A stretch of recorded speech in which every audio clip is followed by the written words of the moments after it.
Hello. I am joined today on the Health Chats podcast with my friend Montana Valverde. Montana is a mindset and spiritual business mentor who helps entrepreneurs bridge the gap between inner growth and outer success. I see her coaching style as someone who really guides clients past fear, imposter syndrome, limiting beliefs. So we can step into our highest potential and create impact from a place of purpose. What I truly love about your story is that you really bring equal parts spirituality and strategy to the table, proving that true success it comes from the inside out. I'm so grateful to know you. I'm glad we're connected, to have been able to watch you grow and also receive your human wisdom. I'm so excited for this chat today. Thank you, Montana, for being here. Well, thank you so much for that beautiful intro and for having me. I am so excited. This podcast has been such a light for so many, and I just feel really grateful to be a part of it and to have your support and to also have been coached by you and to experience your greatness and all of your wisdom and guidance. It's been the greatest honor, and I am so thankful. You are so sweet. Thank you. Mm. I think we're both just like we're in the feels. Yep. Well, I want to dive like straight in. I have prepared a few questions, but also like you know me and you, it's nice to leave space for spontaneity, for flow, to just kind of see where this conversation goes. But let's start from the beginning, just so we have a starting point. I want to go back to kind of like before you started coaching, before you became a mindset and spiritual business coach. There might be some people listening who are like, how the heck do you become that? Like, what do you got to go to school for to be that? And so, what was kind of that turning point in your life where you were like, okay, I'm going to step into this path? Yeah. So I always was interested in coaching, and I had a background in sales for a couple of years prior to stepping into business coaching. I knew I needed to like build a coaching business first before even teaching coaching at all. I feel like that's just like a very core value of mine is congruence and being able to walk your talk. So I was like, okay, I'm going to work on building out this coaching business first and then pivot into teaching other people how to do that. And so the pivot from just being a business coach to the spiritual path really came from my extreme burnout and also just like living in my masculine energy for so long. So I spent much of my time building a business that was deeply out of alignment with what I really truly believe in terms of like how to build, right? Like taking breaths and breaks and relaxation and pacing yourself and giving yourself space to grow and room to make mistakes. Like I was very much focused on like building in the masculine and like go, go, go hustle culture mentality. And so once I kind of entered my Saturn return, for those who are listening who are not super familiar with like astrology or spirituality. I don't want to get too woo woo on here, but just like essentially when you turn 27 years old, you enter this like Saturn return where you kind of like see yourself from going from being a girl to now kind of more so a woman. And so I kind of had this like self realization where I was like, I'm building something that's not sustainable because I don't feel 100% myself. I feel burnt out. I feel like I'm coming from a scarcity mindset. Sales and money mindset was off. Like just everything felt out of alignment. So I was like, okay, let's anchor into our tools. Let's anchor into what we know: meditation, grounding, our manifestation techniques, just like really taking time to be quiet with myself. And that's when I realized, like, wow, I am a lot more spiritual than I thought. And I want to be able to help other women who are in the same position as me also find that part of themselves and come home to themselves before the world told them to be something. So that's where we're at now. But that's kind of how I transitioned out of it and into kind of where I'm at today.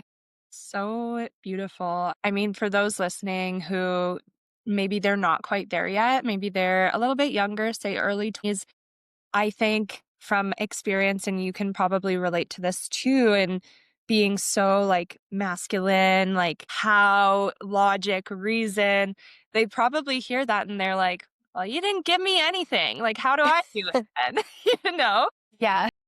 Sounds like it was really just the aligned path of your life and getting into that, what did you call it? Saturn return? Yeah, your Saturn return, like, kind of like this big transition where you will never see your body changes, your mindset changes, your environment typically goes through some sort of change.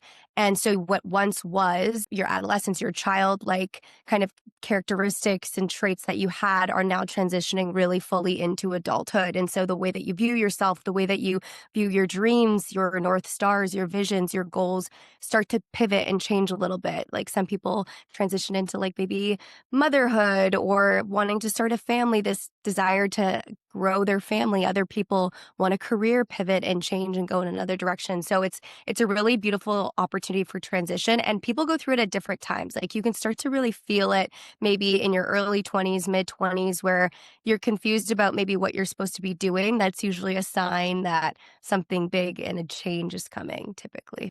Yeah, absolutely. So for those who maybe they're interested in something like that, where they're like wanting more, they're wanting to step into that higher self, that higher potential, or finding alignment, but yeah, maybe they are a little bit younger, or maybe they're older and they haven't felt like they've had that kind of aha, like I know who I am. What would you advise them to do, or how would you guide them? I think the first step is to really address like where you choose to listen to your intuition and your inner voice and where you don't. So a big thing that I noticed for myself was like a lot of the choices and the decisions that I was making were either led through an ego or through a logical decision. It was like a logical choice that I had made that seemed right in my head rather than like getting quiet with myself and asking myself intuitively, what do I actually want? And that would probably be the first question that I would recommend anybody really go deep and inward and ask yourself, like, if we just took radical responsibility for our life right now, what do you really want? Because most people know what to do, but they don't do what they know. And they don't do what they know because of fear and limiting beliefs and stress or any external factors. But the truth is, we need to get clarity on what is it that we actually want in this life? What do we want to experience on a day to day basis? What do we want our life to look like? The more clear you can be with that, the easier it is to build a roadmap or a plan to get there. So that would be the first place I would start. Figure out exactly what you want, not anybody else, not for your family or what your parents want, but more importantly, what do you really, really want out of this life? What do you want your life to look like? And then take one step closer to getting there. Yeah, I love what you said, and radical responsibility. Really getting out of that, I would say victim, like kind of like blame mindset. And I speak this from my, again, own experience working with you, and also like that self journey of really sitting with myself and giving myself, call it isolation, but like space to not have any of those distractions and look myself in the soul, in the mirror, in the soul. The eyes are the windows to the soul, and be like, yo, if you're not happy, like it's only up to you to change it. So I think that's amazing that you're doing this work and you help people with figuring that out, because it's scary. It's super scary. And those fears will be so loud, especially when you sit down to do this. So you talk about aligning your highest self with your business plan, because, and this is where again, like that masculine and feminine, it might get a little bit confused, because business, it is very masculine. What does that mean, like in real everyday terms?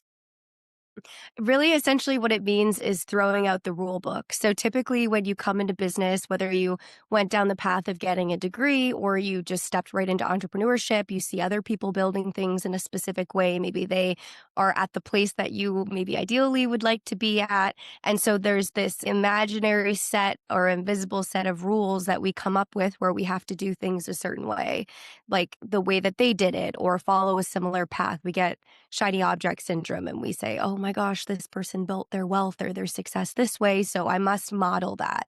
And I think to a degree that can be helpful, but there's a point in every entrepreneur's journey, business owner's journey, where they start to realize that like the steps that everybody else followed to get to the place that they ultimately want to get to just doesn't fit their lifestyle or their goals or their desires. And that rule book is maybe a little outdated.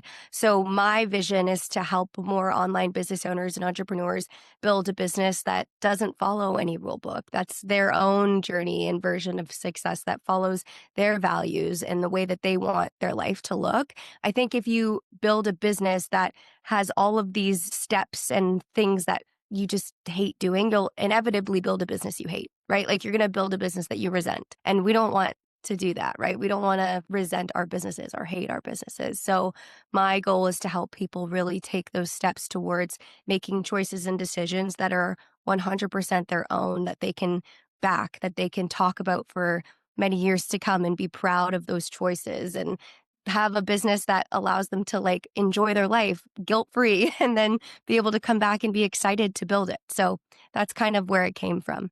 Yeah, that I love that, and I it makes me think of something I often say is what you put in is what you get out, and that can be like work, but also like energy, like the energy you put into something. For example, if you're, cleaning your house, we could use as an example. You're cleaning aggressively because you're just got all this pent up energy and you're like cleaning, cleaning, cleaning, cleaning, cleaning.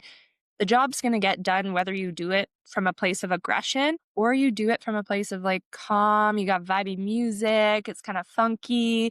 It's gonna get done either way, and Hmm. you can either feel really aggressive and, like, angry at the end of cleaning your house, or you can be like, "Huh, that was kind of, like, fun, I made it a vibe," like, either way, you're gonna get there, and so it sounds kind of like you really focus on that energy people put into their business. That way, when Hmm. they achieve the success, because you can achieve success from a place or call it financial success from a place of like grinding and hustling and not Hmm. body well and not taking care of your health. And you will get there.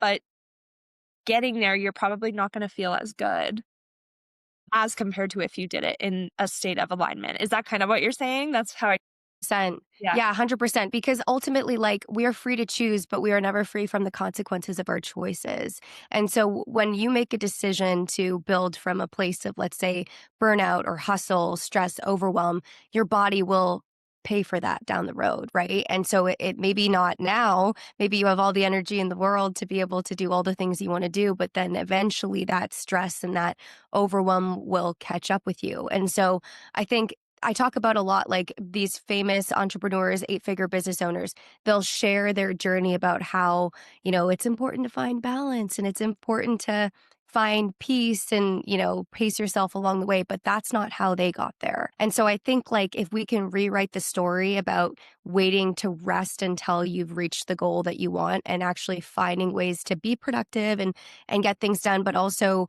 be mindful of the way that your brain works and be mindful about the way that you consume content or you consume learning and education. Like everybody learns differently. So instead of working against your body, you're going to work with it and with your habits and with your rituals. I think you're more likely to make choices and decisions when you feel good about yourself than when you feel shame or bad about yourself, right? Like, when have you ever done something good for yourself out of guilt or shame? Probably never. So it's easier for you to build and create from a place of loving who you are and the life you're living than from a place of hating who you are and having to try to run away from it.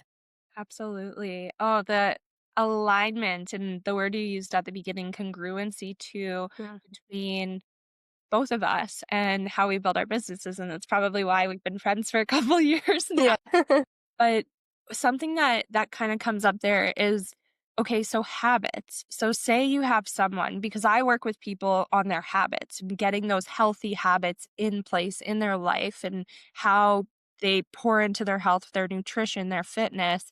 It really starts to domino into, okay, maybe I could start that side hustle that I've been thinking about, or maybe I could do this courageous thing. It pours into that. And so I don't know if you even attract these type of people, but say someone comes to you and they don't really have those habits. They don't really have that discipline, but they're like, "Yeah, I want to build a business."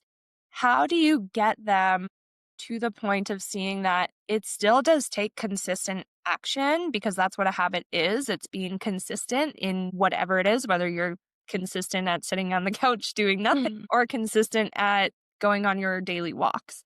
How would you help someone develop that consistency and then align themselves with their higher self, if that even makes sense? Yeah, I think what it really actually comes down to is your belief systems. So typically, like your beliefs, they'll control your thoughts and your emotions, and then your emotions and your thoughts will eventually control your behavior and your results. So, what I do is kind of get to the core belief systems of where we're kind of operating from, and then we'll find a way to interrupt those patterns. A lot of the time, people will have disempowering belief systems that are currently running the show, and that's why they have the life that they have. It's not a good or a bad thing. It's not positive or negative. It just is what it is. And so, what we have to do is get viciously honest about what's going on right now in terms of what you believe about yourself. Do you believe that you are capable of whatever goal you're wanting to pursue? Do you actually believe that it's possible? It's one thing to know it and to feel it. But do you build your life and make choices and decisions from that deep rooted belief? And I think that people who genuinely believe that about themselves are the ones that create the changes, and the ones who just think it but really have the fear that live underneath of it are the ones that are held back, or I guess don't really create ever that lasting change in their life. So the first step is to like completely annihilate any of the disempowering patterns that are currently running your life on the area that you're actively trying to change, and build a new set of belief systems that support your growth, right? So, for example, if you are somebody who is really wanting to learn how to run marathons, unrelated business example, but like you want to learn how to run marathons, but you don't believe your body's capable of doing it, you won't get out there and do your running blocks and training, right? Like it just won't happen. But if you believe from the deepest depths of your core, you're like, I was made to do this. Like this will happen for me, and I will show up every day for this because I believe it's so possible for you or for myself. Then you will show up and you will put the work in regardless, you know? So we have to interrupt the disempowering patterns that show up and prevent you from being able to execute the habits that give you your goals, and basically supply you with belief systems that are going to fuel you for greatness. Totally. Love it. Love it. You're speaking my language. And so much of this, it's neuro-linguistic programming, right? Yeah. Those are, I mean, like I said, that's our language. But Yeah. say it's someone who comes in and they're an entrepreneur and they're really struggling with imposter syndrome or fear of failure or whatever it is. Those are kind of like two very common ones. What is a very tangible mindset shifting technique that you could give to them right now to help move past those blocks? So the first thing I would say is to ask yourself, is that actually true? Because a lot of the time we have these beliefs that have been projected onto us from our fear, from our conditioning or our upbringing, other people's disempowering beliefs that are essentially projected onto us, and then we steal them and we think that they're ours. So what we have to ask ourselves is, where did that belief come from, and is it actually true? Like, how many times have you said to yourself like, oh, I'm so stupid, or I'm so dumb, or and it's like we say these words and we forget that they actually hold so much meaning. And so if you have some sort of, negative, disempowering belief currently holding you back from something, ask yourself, number one, is it true? And if you go, you know what, Montana, it actually is true. Like I don't have a lot of time in the day. Actually, that's a really great example. I used to always say like I don't have time for things, right? So family events, people would ask me to do things with them, and I would just be like, I don't have time. I don't have the time. And I started really kind of looking into this language around, that belief system and saying, well, is that 100% true? Do I really not have time? And it was kind of half true. It was like, well, I have other things that take priority. So I can't necessarily be there, but it doesn't mean that I don't have time. And so the more empowering belief system that I chose to adopt was, I'm in a hurry to build my dream life. And when I share that with people, now they understand that it's not me neglecting them or me neglecting my circumstances, my situation. It's more something else taking precedence that I'm really excited about. I'm in a hurry to build my dream life. And that's where my focus is going. And so just that small little shift helped me realize that I wanted to do something from a better place rather than from a place of, negativity or disempowerment. So it's those little tiny shifts in our language that ultimately will make a difference. But I would start there. Ask yourself, is this belief that I keep thinking over and over again, is it true? And if it's not true, maybe it's time to let it go. Right? Think about where that belief system came from. Is that something you were always told your whole life? Like shame is a really great example of this. We are not born with shame. We are taught shame. It's like when you're, 5 years old and you're running around in the playground and, you're not supposed to be doing something or whatever. And then all of a sudden they go, no, no, no, you can't do that. You're taught shame, right? So if we can unlearn certain belief systems and we can adopt belief systems that are our own, ultimately will help fuel us for the better, I think. Yeah, I think that is so powerful, and I'll just reiterate it, asking yourself with anything really, like, "Is this true?" Or "Why is this true?" Or "How is it true?" I love that, and I think again, it's so cool to just like kind of reflect off of you because we're always learning too. I think staying curious and knowing like you will never know it all. And the more you learn, the more you realize you don't know. So I appreciate that share in your own journey of kind of reframing that, oh, I don't have time to actually like, where am I spending my time? Like, what am I doing with my time? And being able to use it from an empowering place instead. So I think Mhm. that's value right there. Talking about yourself a little bit more, what would you say? Because I know, and I know many, many people listening know it's never a linear path to get to where we are. What would Mhm. you say has been one of your biggest challenges professionally or personally moving into this? And how did you use mindset work to move through it? I would say, about 2 years ago, I went through, like, a really painful breakup/divorce, and, it completely, like, pulled the life out of me, like, my entire life turned upside down, and even though it's doesn't really seem business related, it was because I ended up going from being in this partnership of the person who I thought I was gonna spend the rest of my life with, and, like, this person who was everything to me to, like, moving provinces and living on my own, moving to a city I didn't know anybody in, and just completely starting over and starting fresh. And all I had was my business to kind of fall back on.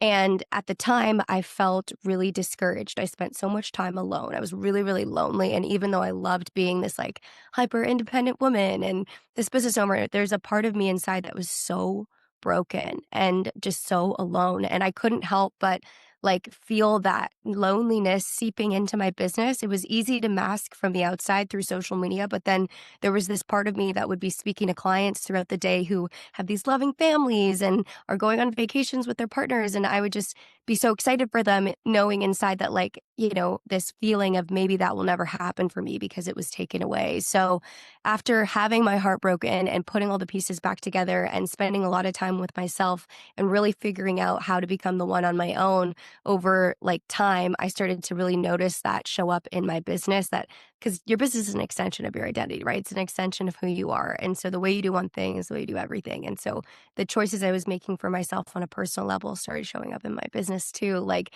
my boundaries and my values really started to shine through and what I would say yes to and what I would say no to. But that was really difficult because I was forced to really just be 100% on my own. My support system was gone. My family was there for me, but they were in a different province, so I really just had to, like, bet on myself and really go all into myself, fully support myself financially. I didn't have anybody to split costs with anymore, so it was really, really big, and I think the easy thing would have been to go back to a 9 to 5 at the time, but I knew in my heart, I was like, I can do this." Like, I, again, built that belief system and took radical responsibility for my situation at the time, and I was like, "I will build a beautiful life and I will commit to living in a beautiful state every moment that I can in order to do it." And so I just put myself out there. I built connections. I got in the world. And then I also got back into my life. I didn't want to be the victim anymore and live in this heartbreak. I believed in love again. And now I'm in a very happy and loving relationship. And I'm very grateful that I did. Yeah, that was a really dark time there for a while. Yeah. Oh, I appreciate you sharing publicly. I know that we've talked about this just in our own hangs, our own friendship, but I think vulnerability, it is truly it's the vehicle to human connection and sharing that your journey to success where you are now, what you've built, it wasn't just like, yeah, I started and then I got here. Like there was actually a lot of pain and suffering that existed within that. And I think like just to give you some sparkles of love and light right now, like that's why you are such a good coach, or one of the reasons why is because you have felt deep pain and it by experiencing that, you then grow that empathy inside of you and you're able to understand while also at the same time help people push through it while they're experiencing it rather than, the friend who is just like nice to everyone and they're like, oh, you're feeling sad, here's a bucket of ice cream, just like feel it out for the Yeah. next year when maybe for a day. But you can't exist in that because you won't really get anywhere and you'll actually feel worse. So I think your own experience it shows. It shows so much Mhm. in who you are as a human and also, like you said, the extension, which is your business. So now that you've been in business for how long? Like 5 years almost now? Almost 5 years, so it's a big part of your life. I know that Yeah. most businesses in the first couple of years are like, "Peace out, done, not happening," and if you Yeah. can get past that, you're kind of like you're an entrepreneur, like you have the Mhm. medal, like you're there. What sort of non-negotiable practices or maybe rituals do you have that help you stay grounded and aligned as you continue to grow and show up in your business? So a big one for me is like really taking the time to be alone with yourself and with the thoughts in your mind and how your energy is because your business will ebb and flow.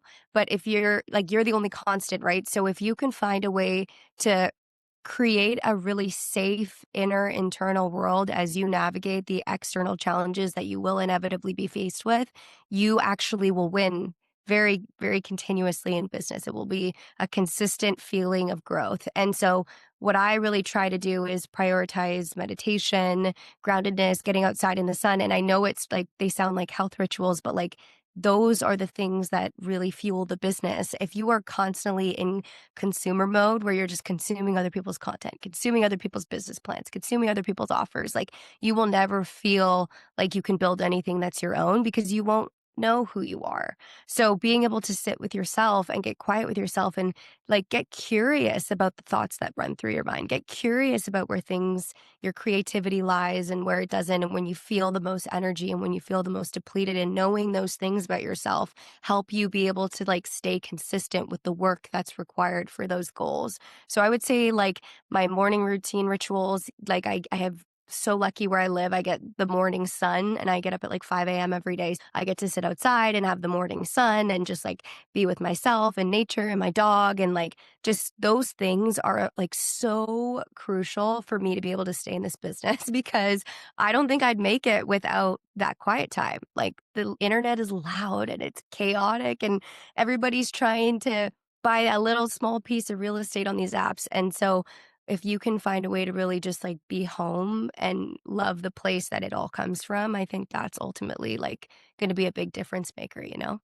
Absolutely. To keep you grounded and also, I mean, aligned. And Yeah. back to what we were talking about earlier, like aligning with your highest self. And I love it so much. I've loved to just watch and be an observer of this transition in your business too, because it's like I saw it. It was like one day it was this, and then the next day it was more about alignment and femininity and Hmm. spirituality. And so much of that is it's health. It's pouring into your health. And hello, we're on the health Hmm. podcast, people. Like this is health that we're talking about. And I think for anyone who might be maybe they're already in business or they're inspired to step into business or like we've talked a lot about business in this whole conversation and perhaps like they're not profitable. Like say you're working with someone who they're not profitable. Maybe they're doing all of the health things. They're like, I meditate in the morning, I have my manifestation journal, like I'm writing down the goals, I'm doing the things, I'm going on walks, I'm doing yoga. How do you really help those types of clients who are they're not profitable and they're trying to get there? Like what are the tangible techniques that you would do with them? Well, there's a couple of like really honest questions you have to ask yourself. The first one starts with your energy. So, if you are in this place of desperation, of needing clients, of hanging on to this feeling of scarcity where like it has to happen for you, it probably won't because that's not really how energy works. It doesn't feed off of desperation or scarcity. It'll come to you when you feel the most aligned with it and when you feel safe in your body holding the money that's going to come in. So that's part of what my work is designed to do is to not necessarily help you make more sales or help you have the most amazing high converting funnel, but about feeling safe holding the money that's inevitably on its way to you because you believe that it is. I think one of the most important parts about entrepreneurship is being able to do things even when you don't know what the outcome is going to be and then taking the emotion out of whatever that outcome is. So a lot of the time people will build stuff and expect results. So there's an expectation to it, but really we don't feel safe in our body holding it. And that's why there's fear around receiving it. So almost as if, what if you could go inward a little bit and figure out like, okay, what part of my body am I resisting this? Incoming wealth. What part of my body am I being afraid of holding money? When I hear the thought of somebody paying me, does that give me stress? One of the questions I always ask my clients is like, if you were to go viral today and your business was about to be $1 million business, would you actually have the nervous system to sustain that level of wealth? Or would you immediately want to get rid of it? Would you run away from it? Would you be afraid of it? Like, that's a really good question to ask yourself. Most people want all of this, success and for financial terms, money from their business sales, but it's like, are you really ready internally to hold that wealth? Because as soon as you know and you believe that you are, that's when it comes to you. That's when it finds you. So I would say that would be the first thing is to really think about your energy. Like, are you coming from a place of scarcity? Are you coming from a place of desperation? Or is this truly aligned and have you healed your nervous system? And then the next question would be like, are you doing enough outbound like lead generation and content creation? Because most people think that they're doing a lot, but because the internet is so saturated, we have to like almost like double or triple the amount of like omnipresence and reach that you're getting. So, like, are you on all the platforms? Are you posting consistently? Are you building those connections in the DMs? Like, are you doing your part to back up the declaration of the things that you want? And then lastly, like, what do your offers look like? What does your service actually look like? Do you talk about your service or is it just this thing that you hope people find behind the scenes? Like, there's a couple of different metrics that you can use to follow, but energy, then your actual content creation, your creation process, and then your business. What does your business look like? Is it ready for you to go viral tomorrow? Would you be able to hold all of the leads and all of the, you know, demand that would come from millions of people wanting to work with you, right? Yeah, those are preach. Like, I'm literally clapping in my head. Snaps if you're watching this. The snaps are quieter. But so, ooh, that like it hit me in the soul, the first part, because I remember when I first started my business, I was there. I was in that scarcity energy where I was like, I'm putting out so much content and no one's freaking messaging me and no one wants to become my client and me, victim, victim, like what was me? And then I got my first client, and I remember how difficult it was, the onboarding process and like the whole setup of everything. And then it finally clicked in my brain where I was like, haha, imagine if I got 20, my brain would explode. Like, I would not be okay. So, that approach, kind of those steps, starting with the energy, being that person, being who you want to become, that is so powerful. So much gold here right now in this conversation. Oh my goodness. We have talked a lot about business and yes, while business it's a big part of what I like to talk about on this podcast because I mean, I am an entrepreneur. I know that most people listening, they're aspiring entrepreneurs. They have that crave for the mindset. But I do want to talk about life stuff too because I've also watched you and observed from the outside looking in, becoming more of this human who does experience more than just her business and enjoy more than just her business. So I'm curious what's lighting you up right now, non business related. That's a really good question. So it's interesting you bring that up because a couple of months ago, before I made this transition, like we were talking about being a business owner and having that be my identity to now more of a spiritual approach, somebody asked me what my hobbies were, and I grew up a professional dancer. So from the age of like 2 until I was 21, I was like a dancer. That was like my identity. That's all I knew. Didn't go to college, university, like just was a dancer. And so when I stepped into the world of business, I became obsessed with business and I lost all my hobbies. I started going to the gym, I would do yoga, but like I didn't have hobbies. And so recently, when I was asked that question, it really kind of cut deep inside because I was like, wait a second, I'm 27 years old and I don't do anything but sit on the internet and build content and not saying that that's a bad hobby to have. I just like, I wanted more from my life and I wanted to develop a skill that didn't necessarily need me to monetize, a hobby that like I didn't necessarily have to make money from it. I could, but like something that I could have for just me. And so that's where I got introduced to golf. And it's something that my boyfriend and we share together and we love it. We live on a golf course and it's been the most beautiful personal development engine that I have ever stepped into. The most patient I've ever had to be in a sport. It's literally a mirror and you play against yourself for anybody who plays golf and you understand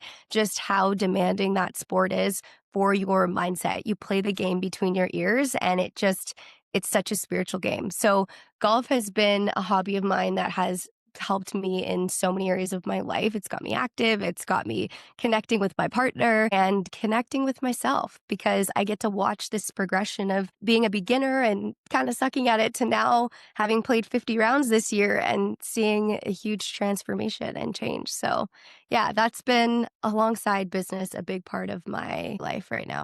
Yeah, I love that, and I wanna let you know too that you have inspired me from watching and also, like, we hung out, I don't know, 2 months ago or something when I was in Vancouver visiting. You inspired me to dive into hobbies because I totally relate to that, and I think a lot of people listening also will, where we get so dialed in, like, we get so freaking tunnel vision on one thing. I mean, majority of the world will probably say, "It's because I have ADHD and I hyper focus." Okay, we all have ADHD then because I think the internet has just, like, created our brain to be that way, and so we dial into one thing and forget that there's so much more to life. So that it actually inspired me. I'm taking Spanish lessons. It's so random. That's so amazing. And it's like true. It's like not everything in your life needs to be monetary. It doesn't need to be something you can monetize. Yes, it's super cool to be business driven and to have that, call it like compartment of your life. But Mhm. so many conversations I've had with successful people, business owners, financially successful, or I would say just like spiritually successful, happy individuals, they often always say the same thing that, it's about the connections that you have in your life and the time that you spend with people, no matter what you're doing. So, on that note, I love to ask this question, and we are coming to the end already. I feel like we've just like yapped so quickly, but last kind of question before I ask one more last question. How do you define success in your life right now? I always come back to the same thing. Success to me is just a really calm nervous system. So the ability to just like be at peace with yourself and to love your life and to feel at home in your body. I for a really long time and I know we didn't get a chance to touch on this, but for a really long time just like didn't really know what safety in my body felt like. I lived in constant state of chaos and one of the biggest steps towards that safety was getting sober in December of 2023. So I've been sober for like a year and a half now, which is very exciting. And not to say that like I had a huge drinking problem or anything, but I noticed myself suppressing a lot of emotions and feelings in my life and kind of going down the path of alcohol to soothe those parts of me. And so that created a lot of stress, a lot of chaos in my life. I never felt successful. I never felt like my cortisol levels were at bay. I always felt overwhelmed and I didn't really know who I was. And so that was one big step. And I consider it to be a success because it's a journey and a milestone that I'm super, super proud of. And maybe it doesn't, some people would say it doesn't hold a candle to a financial goal, but to me it really does because this life that I get to live now being sober, I've spent some of my best days, my happiest moments here now sober and getting to experience the fullness of life for me has just been something that I could have always dreamed of, right? That was a goal that I'd always worked towards. Yeah, just being calm and a calm nervous system would be the definition of success for me. I love it. I love it, and I take that definition and I pour it right back into myself because same girl, same calm. How nice is that? And appreciate that share too on the sobriety journey. And we're gonna have to do another podcast episode so we can chit chat even more because yeah, there is like the whole other health side that I would love to dive into in a second episode. But for those who are curious about business, kind of everything we talked about today. How can they reach you? Where can they find you? Drop all the plugs. Yeah, we'll probably link some of it in the show notes for you guys, but it's just my name at it's Montana Valverde on Instagram and TikTok. And you can shoot me a message, share your feedback from this episode. I would love to chat with you, or you can post it to your story and tag us and I'll repost it and share it. I love making new friends. I love building new connections. But yeah, that's probably the best place to find me. Amazing. Yes, I will absolutely link everything below in the show notes. Thank you again so much, my girl. I'm so grateful to know you. And I feel inspired from this conversation. If anything, selfishly, this was for me. My gosh. You I gave love you so so much much. value. You are such a light, and, like, ever since we built this, like, beautiful friendship, I have been so much more connected to my health, so much more connected to myself, like, every time that we do our catch-up calls or send voice notes, like, it's always just such a breath of fresh air. To know you is to love you, and I cannot stress how incredibly amazing this experience has been for me, and just, like, being able to share even a little bit into my journey with your community is such a treat. I'm so thankful. You are so, so sweet. Love you so much. Love you. Okay. Peace.